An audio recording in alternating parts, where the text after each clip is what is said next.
Hello guys, आज हम अपने फिफ्थ वीडियो के बारे में बात करेंगे। ठीक है ना। अभी तक थ्योरी ऑफ इक्वेशन चल रही है। आज हम बात करने जा रहे हैं आइडेंटिटी के बारे में। ठीक है ना। आइडेंटिटी क्या होती है? तो आइडेंटिटी पहले टॉपिक का टाइटल डाल देते हैं।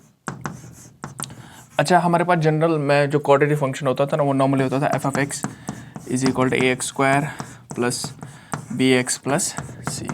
और हमें पता है कि ये जो क्वाड्रेटिक या पैराबोला जो बनता है यहाँ से, उसके हमेशा मैक्सिमम 2 रूट हो सकते हैं और 2 से ज़्यादा उसके रूट नहीं हो सकते हैं, क्योंकि हाईएस्ट डिग्री जो वेरिएबल की है ना वो 2 है। तो जितनी वेरिएबल की हाईएस्ट डिग्री होती है उस हिसाब से उसके नंबर ऑफ रूट्स आते हैं। तो क्यूबिक में 3 होते हैं, ऐसे फोर्थ वाले में बाई क्वाड्रेटिक में 4 होते हैं। अच्छा, तो हमें पता है कि पैराबोला तो नॉर्मली 3 टाइप का आता है। अपवर्ड डाउनवर्ड छोड़ दो, नॉर्मली 3 टाइप का आता है। ऐसे आ सकता है, ऐसे आ सकता है, या तो ऐसे टच करके निकल गया। ठीक है ना। तो लेकिन इन दोनों केसेस में 2 रूट्स है। इसमें 2 कॉमन रूट्स होते हैं और इस वाले केस में 2 डिस्टिंक्ट रूट्स होते हैं, 2 डिफरेंट रूट्स होते हैं, क्योंकि पैराबोला ने 2 डिफरेंट पॉइंट्स पे एक्स एक्सिस को कट मारा है। अच्छा, इस वाले केस में कोई भी रूट नहीं होता है, लेकिन पैराबोला हमेशा एक्सिस को मैक्सिमम 2 पॉइंट्स पे कट कर सकता है, इसलिए इसके मैक्सिमम 2 रूट्स हो सकते हैं। ठीक है ना।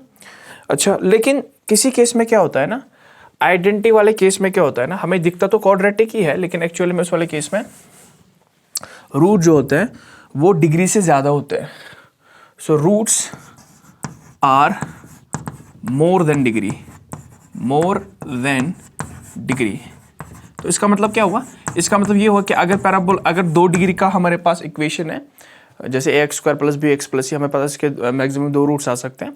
तो अगर इसके 3 रूट्स आए, ठीक है ना, इसको 3 नंबर्स ने सेटिस्फाई किया, तो इसका मतलब ये अब इट्स नॉट ये आइडेंटिटी बन जाती है। ठीक है ना। तो कहने का मतलब क्या है, जैसे मान लिया हम सिंपल एग्जांपल से समझाते हैं। मान लिया x + 1 का होल स्क्वायर, मुझे पता है ये बराबर होता है x² + 2x + 1। ठीक है ना। a + b का होल स्क्वायर से खोला, लेफ्ट साइड से भी अगर खोलूंगा तो बनेगा फिर से x², सेम जो राइट साइड में है 2x + 1। ठीक है ना, is equal to x² + 2x + 1। या तो किसी को डाउट नहीं होना चाहिए, क्योंकि एग्जैक्टली में ऐसा ही होता है। और मुझे पता है कि डिफरेंट एक्स वैल्यूज के लिए सेटिस्फाई होता जाएगा। ठीक है ना। अब मैं अगर सबको एक साइड से ले जाऊं तो यहाँ से आ जाएगा x² - x² + 2x, ये यहाँ लिया तो -2x + 1, तो एक यहाँ लिया तो -1। ठीक है ना। तो ऐसा कुछ बन जाएगा। अब यहाँ पे मेन चीज़ क्या है, राइट साइड में 0 आएगा। अब यहाँ पे मेन चीज़ क्या है, अगर मैं यहाँ पे x² कॉमन निकालूं तो इसका कोएफिशिएंट आएगा 1 - 1, मतलब आगे आ जाएगा 1 - 1 × x² प्लस यहाँ पे आ जाएगा 1 - 1 × x plus 1 - 1, right, is equal to 0। तो ऐसा कुछ आ रहा है मेरे पास। अब यहाँ पे फोकस करो, ये तो आइडेंटिटी थी, मुझे पता है आइडेंटिटी होती है। अब अगर ये देखो ना, ये क्वाड्रेटिक टाइप कुछ आ गया, x² x और कॉन्स्टेंट टर्म। अब यहाँ पे देखो तीनों के जो कोएफिशिएंट है ना, x² का कोएफिशिएंट देखो, x का कोएफिशिएंट देखो एंड कांस्टेंट देखो, तीनों 0 आ रहे हैं। तो इसका मतलब क्या हुआ, आइडेंटिटी तभी इक्वेशन कोई बनती है जब उसमें a भी 0 हो जाए, b भी 0 हो जाए और उसका कांस्टेंट भी 0 हो जाए। Now this information will be to useful later on when we solve such kind of question. So जब भी मुझे आइडेंटिटी बोलेगा, जब भी मुझे बोलेगा देयर आर इन्फिनाइट रूट्स, कहने का मतलब ये हो गया, मतलब डिग्री से ज़्यादा रूट्स होंगे, तो मुझे समझ आना चाहिए क्वाड्रेटिक में आइडेंटिटी बन गई। आइडेंटिटी कब बनती है, जब a भी 0, b भी 0, c भी 0, मतलब x² का कोएफिशिएंट भी 0, x का कोएफिशिएंट भी 0 एंड कांस्टेंट भी 0 हो जाएगा। ठीक है ना। अच्छा, ये तो कि पहली बात। दूसरी बात, अगर यही खाली a 0 हो जाए और b 0 हो जाए, मान लें a 0 हो जाए, b 0 हो जाए, तो इसमें ax² + bx + c में क्या हो जाएगा, is equal to f of x, इसके f ऑफ x था ये, तो इसमें क्या हो जाएगा ना, ये भी 0 हो जाएगा, ये भी 0 हो जाएगा और c के बराबर बचेगा। तो कहने का मतलब है वो एक कांस्टेंट फंक्शन आएगा, f of x is equal to k type. ठीक है ना। उस वाले केस में ग्राफ कैसे आता है, कुछ ऐसे नीचे पैरेलल टू x एक्सिस आता है, f of x is equal 3, f of x equal 10, कुछ ऐसे कांस्टेंट बचा ना खाली, क्योंकि a भी 0 हो गया, x² भी गायब हो गया, b भी 0 होगा तो x भी गायब हो गया, तो खाली c बचा। तो इसका मतलब ये हो गया कि f ऑफ x कुछ कांस्टेंट टाइप आएगा। इसका मतलब जो भी ग्राफ आएगा that will be parallel to x axis. ठीक है ना। अच्छा, उस वाले केस में क्या होता है, उस वाले केस में हम अज्यूम करते हैं there are roots at infinite. तो इस वाले केस में अज्यूम करते हैं roots are at infinity. So remember this, जब हम बोलेंगे ना roots are at infinity quadratic, तो हम क्या बोलते हैं, उस वाले केस में a भी उसका 0 होता है, b भी 0 होता है, लेकिन c 0 नहीं होता। ठीक है ना। a हो गया x² का कोएफिशिएंट 0 होता है, b हो गया x का कोएफिशिएंट 0 होता है, c होगा जो कांस्टेंट होगा, मतलब कांस्टेंट टाइप का ग्राफ आ गया, इस टाइप का ग्राफ आएगा। कांस्टेंट टाइप के ग्राफ में हम जूम करते हैं रूट्स आर एट इन्फिनिटी। तो 2 चीजें, पहला कि जब आइडेंटिटी बनेगी तो इस वाले केस में a is equal to 0, b is equal to 0, c is equal to 0। दूसरा वाला केस जब क्या होगा, जब इन्फिनाइट पे रूट्स बोलते हैं, तो उस वाले केस में a is equal to 0, b equal 0, but c is not equal to 0। अगर c भी 0 होगा तो फिर से आइडेंटिटी बनेगी, ठीक है ना। ये दो चीज़ें याद रख ली। अच्छा, क्वेश्चन पे आते हैं। अच्छा, if alpha and beta, okay, if alpha and beta are roots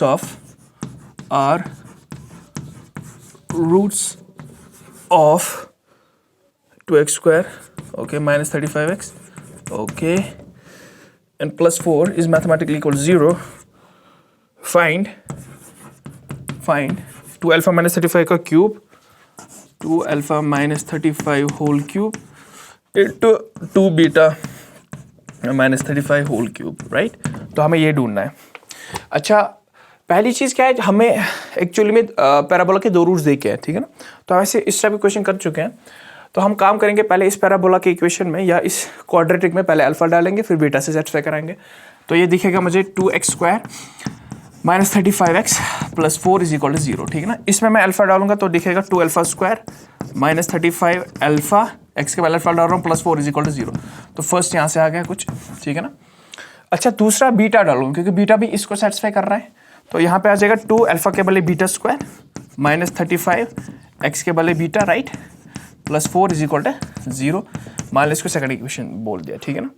अब क्वेश्चन में एक्चुअली क्या मांग रहा है, 2 alpha minus 35। 2 alpha minus 35 actually मुझे दिया हुआ है, यहाँ से मैं 2 अल्फा माइनस 35 निकाल सकता हूँ। तो मैं इस इक्वेशन को लूँगा, यहाँ से करूँगा 2 अल्फा स्क्वायर माइनस 35 अल्फा, 4 को वहाँ लिया तो -4, राइट। अब क्या करूँगा, यहाँ से अल्फा कॉमन निकालूंगा दोनों में से, तो 2 अल्फा कॉमन, यहाँ से बचा 2 अल्फा माइनस 35 और यहाँ से -4, ठीक है ना। अब अल्फा के लिए सॉल्व किया, सॉरी अल्फा के लिए सॉल्व नहीं किया, 2 अल्फा माइनस 35 के लिए सॉल्व किया, जो मुझे चाहिए था इसलिए ऐसा किया। तो अल्फा को डिवाइड में आ जाएगा, तो क्या बन जाएगा यहाँ पे, यहाँ से बन जाएगा 2 alpha minus 35 is equal to -4 upon alpha. कुछ नहीं किया, इसको डिवाइड लगा, ठीक है ना। अच्छा, दूसरा मेरे पास ये है ना, यहाँ से 2 बीटा माइनस 35 आ जाएगा। तो यहाँ पे 2 बीटा माइनस 35 के लिए जब जिस दिन सॉल्व करोगे ऐसे A to Z, पहले 4 को मान लीजिएगा -4, फिर यहाँ से बीटा कॉमन लेंगे, फिर बीटा को डिवाइड करेंगे, तो यहाँ से आ जाएगा 2 beta minus 35 is equal to -4 upon beta. निकाल के देख लो, ऐसा ही आ जाएगा। अच्छा, अब मेरे पास ये दो इन्फॉर्मेशन पड़ी हुई है। अब मैं 2 अल्फा माइनस 35 इसमें डाल दूंगा और 2 बीटा माइनस 35 यहाँ पे डाल दूंगा। तो 2 अल्फा माइनस 35 कितना आ रहा है, वो आ रहा है -4 अपॉन अल्फा का होल क्यूब, ठीक है ना। 2 अल्फा माइनस 35 के बदले लिखा -4 अपॉन अल्फा, होल क्यूब तो करके 2 बीटा माइनस 35 के बदले लिखा -4 अपॉन बीटा, -4 बीटा, इसका भी होल क्यूब। अच्छा, बच्चे को पता है 44 क्यूब होता है 64, लेकिन -64, और ये 4 क्यूब भी 64 होता है, लेकिन माइनस मिलकर प्लस देगा, ठीक है ना, +64 अपॉन नीचे आएगा अल्फा इंटू बीटा, लेकिन इसका भी क्यूब है और यहाँ पे अल्फा भी क्यूब है, तो आ जाएगा अल्फा इंटू बीटा का whole cube. Hopefully I getting what I am doing.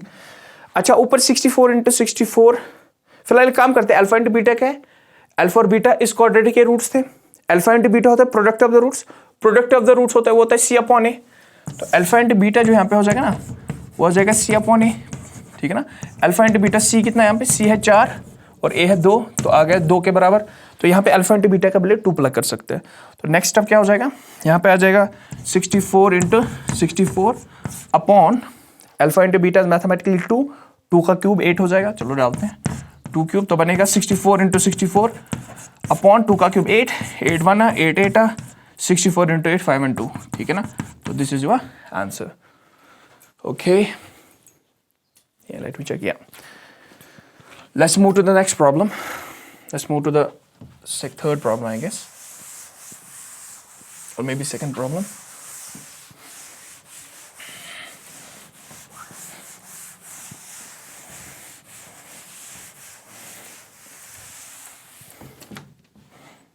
Okay, let's go.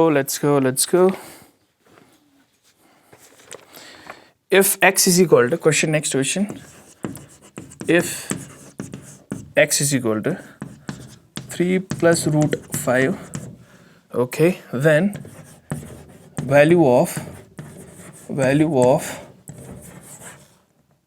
x to the 4 minus 12x cube plus 44x square, right, plus 44x square minus 48x plus 17 इसका value चाहिए ना। अच्छा, तो हमने इस type के question भी कर रखे हैं ऑलरेडी। तो हम क्या करते हैं ना, हमारे पास x का वैल्यू दिया हुआ है और x का वैल्यू हम नॉर्मली क्या कर सकते हैं, इसमें we can plug the x value into the original equation. तो हम एक काम कर सकते हैं, जो x वैल्यू यहाँ पे दिया हुआ है, हम कोई भी स्मार्ट बच्चा क्या करेगा, वहाँ यहाँ पे x का वैल्यू डालेगा तो बनेगा 3 + √5 to the whole 4th power -12, 3 + √5 to the 3rd power. लेकिन वो बहुत लंबा हो जाएगा, पहले 4th पावर को खोलना पड़ेगा, फिर क्यूब को खोलना पड़ेगा, स्क्वायर को खोलना पड़ेगा।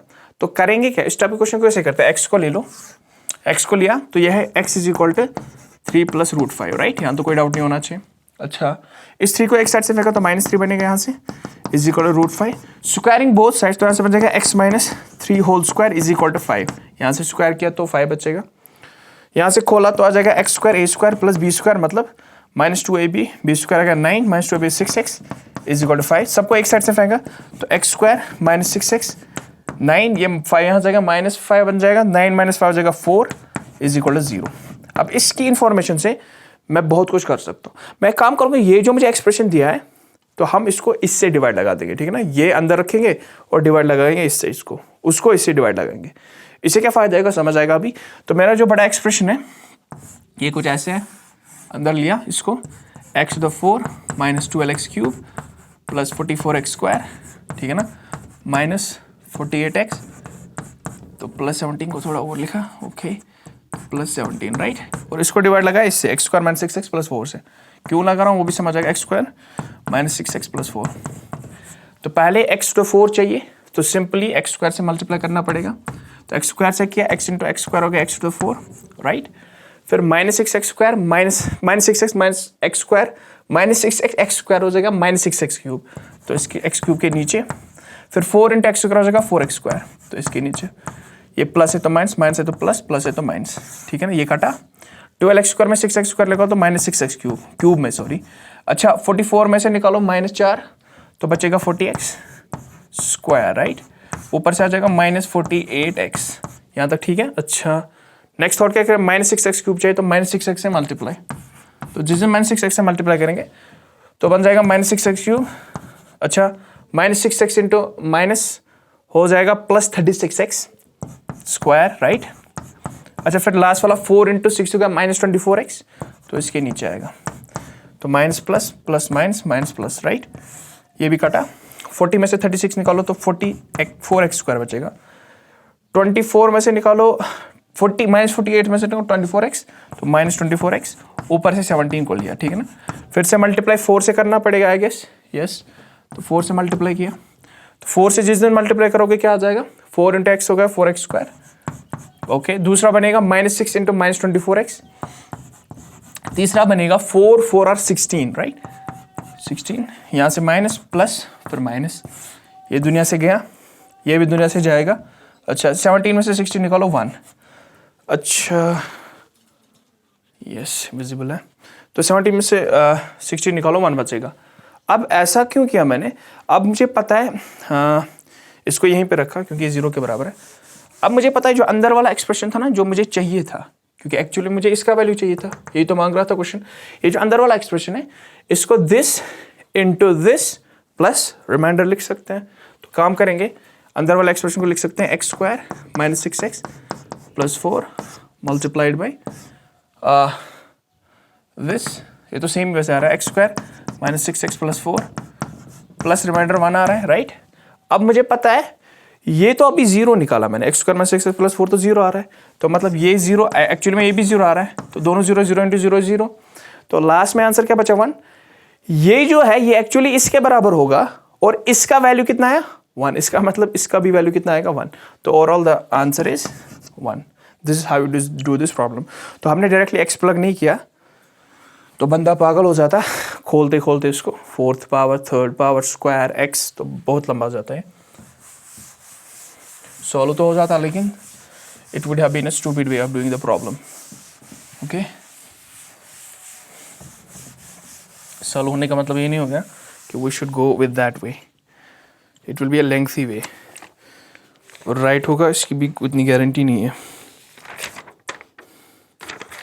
अच्छा, if both roots of equation, if both roots of equation, okay, equation क्या equation है, ax minus 1 whole squared plus b x square minus 3x plus 2, okay, then plus x minus 1 x minus a square is equal to 0 lies at infinity, find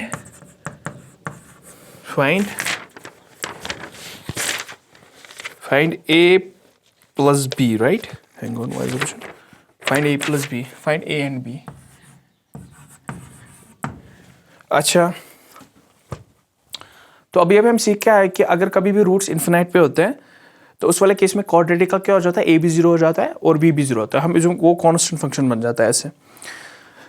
तो ए भी 0 हुआ, B भी 0 होना चाहिए उस वाले केस में। लेकिन यहाँ पे कुछ क्वाड्रेटिक अच्छा नहीं दिख रहा है, पहले उसको क्लीन क्वाड्रेटिक लिखिए। एक्स स्क्वायर तो अच्छे से नहीं दिख रहा है क्योंकि एक्स स्क्वायर आधा है, यहाँ से एक्स स्क्वायर, यहाँ से भी एक निकलेगा। तो एक काम करेंगे, पहले इसको लिखेंगे, ये लिखा है a x minus 1 whole square plus b multiplied by x square minus 3x plus 2, पहले लिखते हैं जो वहाँ से दिया है, और लास्ट वाला दिया x square minus 1 x minus a square is equal to 0, right. तो अब काम करेंगे, इसको पहले खोलेंगे, तो यहाँ से जगह ए, इसको खोला तो एक्स स्क्वायर ए स्क्वायर प्लस बी स्क्वायर मतलब 1 माइनस 2ab मतलब 2x, राइट। इसको इंटू करेंगे तो आ जाएगा बी एक्स स्क्वायर, यहाँ से आ जाएगा माइनस 3bx, बी को इंटू कर रहा हूँ प्लस 2b, राइट, और यहाँ से x तो खड़ा ही है और माइनस ए स्क्वायर भी बैठा है इज इक्वल टू 0। यहाँ तो कोई गड़बड़ नहीं होनी चाहिए। अब हम काम करेंगे, इसको क्वाड्रेटिक में बनाने के लिए एक्स स्क्वायर को अलग लेंगे, एक्स वालों को अलग लेंगे और कांस्टेंट को अलग लेंगे। तो यहाँ से एक्स स्क्वायर दिख रहा होगा आपको, तो यहाँ से आ जाएगा x square plus a minus 2ax into किया plus b x square, actually एक स्टेप में ही करना था, चलो कोई नहीं, 2bx plus b plus x minus a square is mathematically equal to 0, ठीक है ना यहाँ तक। अब देखो ये जो एक्स स्क्वायर है इनको क्लब कर सकते हैं और दोनों में a प्लस बी कॉमन निकलेगा, मतलब सॉरी एक्स स्क्वायर कॉमन निकलेगा तो अंदर बचेगा a plus b x square, तो एक्स स्क्वायर का कोएफिशिएंट आ गया a प्लस बी, ठीक है ना। सिमिलरली x कितने यहाँ पे 1 2 और 3, राइट। तो यहाँ पे x का कोएफिशिएंट, यहाँ पे x कॉमन निकाला तो प्लस x कॉमन निकाला तो यहाँ पे क्या बचा माइनस 2a, यहाँ से x निकाला तो माइनस 3b, अच्छा यहाँ से x निकाला तो प्लस 1, होपफुली दिख रहा होगा। तो x का कोएफिशिएंट ये हो गया, राइट। तो पीछे से लिखा है कोई मतलब नहीं बनता है, एक ही बात है। अच्छा फिर कांस्टेंट जो होगा वो है यहाँ पे a plus 2b minus a square, ये 3 कांस्टेंट का काम कर रहा है, ये एंड दिस वन, राइट। अच्छा ये 0 होना चाहिए। अब मुझे पता है अगर इसको आइडेंटिटी नहीं, अगर इसके इन्फिनाइट पे रूट्स होने चाहिए ना, तो हमारा a और b 0 होना चाहिए क्वाड्रेटिक का। तो a तो हो गया एक्स स्क्वायर का कोएफिशिएंट, तो मतलब a प्लस बी किसके बराबर होना चाहिए 0, मतलब a आ जाएगा यहाँ से माइनस बी के बराबर, ठीक है ना। तो इसको ऐसे ही रखा, हम सीधे एलिमिनेट ही करेंगे वैसे, तो a प्लस बी रखा 0 के बराबर, राइट। यहाँ से क्या चमका हमें, x का कोएफिशिएंट भी 0 होना चाहिए, तो minus 2a minus 3b is equal to minus 3b plus 1 is equal to 0, right. अच्छा माइनस 2a माइनस 3b 1 को यहाँ लिया तो माइनस 1, होपफुली यहाँ तक तो ठीक है। अब एक काम करेंगे, इसको 2 से मल्टीप्लाई करेंगे फर्स्ट इक्वेशन को जो यहाँ से निकली है और सीधे जोड़ देंगे। अच्छा तो 2 से मल्टीप्लाई किया पहले इक्वेशन को, 2a plus 2b is equal to 0, ठीक है ना। राइट साइड से 2 से मल्टीप्लाई करो, कोई फर्क नहीं पड़ेगी। यहाँ पे इसको 2 से मल्टीप्लाई किया, इस सेकंड इक्वेशन को लिया, नीचे लिखा इसके 2a minus 3b is equal to minus 1, सीधे जोड़ दिया। सीधे जोड़ने पे क्या हो जाएगा, 2a कटेगा, अच्छा इसमें से निकालो b तो माइनस b बचेगा लेफ्ट में और राइट में माइनस 1 बचेगा, तो b का वैल्यू आएगा 1, ठीक है ना। अगर b का 1 आया तो a का कितना आएगा, यहाँ पे b 1 डाल लो, ठीक है ना। 1 डालेंगे तो -1 यहाँ चला जाएगा -1, तो a का वैल्यू -1 आएगा, तो b डाल के देख लो a आ जाएगा -1। अब a और b का वैल्यू तो आ गया, लेकिन इस a और b पे हमारा जो कांस्टेंट है ना वो 0 नहीं होना चाहिए, मतलब हमारा जो c है वो 0 नहीं होना चाहिए। हमने a और b तो निकाला है, मतलब इस a और b के वैल्यू पे क्या होगा, एक एक्स स्क्वायर का भी कोएफिशिएंट 0 आ जाएगा, x का भी कोएफिशिएंट 0 डाल के देख लो। देखो जिस दिन a डालेंगे 1 -1 और b डालेंगे 1 तो -1 हो गया 0, तो एक्स स्क्वायर का कोएफिशिएंट 0 आ रहा है। यहाँ पे भी जब इसी दिन डालोगे a के बदले क्या डाल रहे हैं -1 तो +2 आ जाएगा, यहाँ पे डाल रहे हैं -3 प्लस यहाँ 1, ये था +2 हो गया 3, ये -3 आ रहा है तो ये भी कटेगा 0, तो x का कोएफिशिएंट भी 0 आ रहा है। लेकिन इन a और b पे c 0 नहीं होना चाहिए, क्योंकि अगर c भी 0 हुआ तो it will become an identity rather than becoming a straight line which will have roots at infinite, ठीक है ना, वो कांस्टेंट वाली लाइन, ठीक है ना। तो C 0 नहीं होना चाहिए। अब देखते हैं क्या C तो 0 नहीं हो रहा है A और B पे। अगर C 0 नहीं हुआ फिर ये बनेगा, फिर इसके रूट्स इन्फिनाइट पे होगा। अगर इन वैल्यूज पे C 0 हुआ, इसके रूट्स फिर इन्फिनाइट पे नहीं हो सकते, फिर ये आइडेंटिटी बनेगी। तो चेक करते हैं। A यहाँ पे C तो ये है मेरे पास, ठीक है ना। A डाला 1 -1 डाला, B डाला, B कितना डालना है वो भी डालना है। तो यहाँ पे डालना है 1 -1 का स्क्वायर होता है 1 ही। तो देखो यहाँ पे ये 2 आ रहा है, ये -1 आ रहा है, यहाँ से भी -1 आ रहा है। 2 -1 हो गया 0, तो इसका मतलब C भी 0 आ गया, जो कि नहीं होना चाहिए था। C 0 आ गया, इसका मतलब ये इसके रूट्स इन्फिनाइट पे नहीं हो सकते, क्योंकि इन्फिनाइट पे रूट होने के लिए खाली A 0 होना चाहिए और B 0, और उन A और B वैल्यूज पे यहाँ पे C पे भी 0 आ गया, इसलिए ये क्या बोलते हैं इसको, इसके रूट्स इन्फिनाइट पे नहीं होंगे, it will become an identity. So ऐसे कोई भी A और B के वैल्यूज फिर नहीं होंगे, ठीक है ना। Hopefully you got an idea what I am talking about. Okay, let's move to the next question.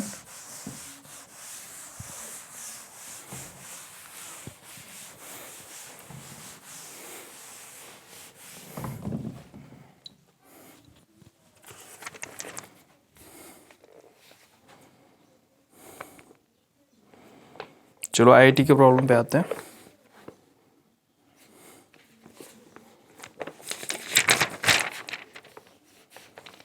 इससे पहले लेकिन मैक्सिमम मिनिमा के बारे में बात करेंगे। So I guess we should start it in the next video. Till then, goodbye.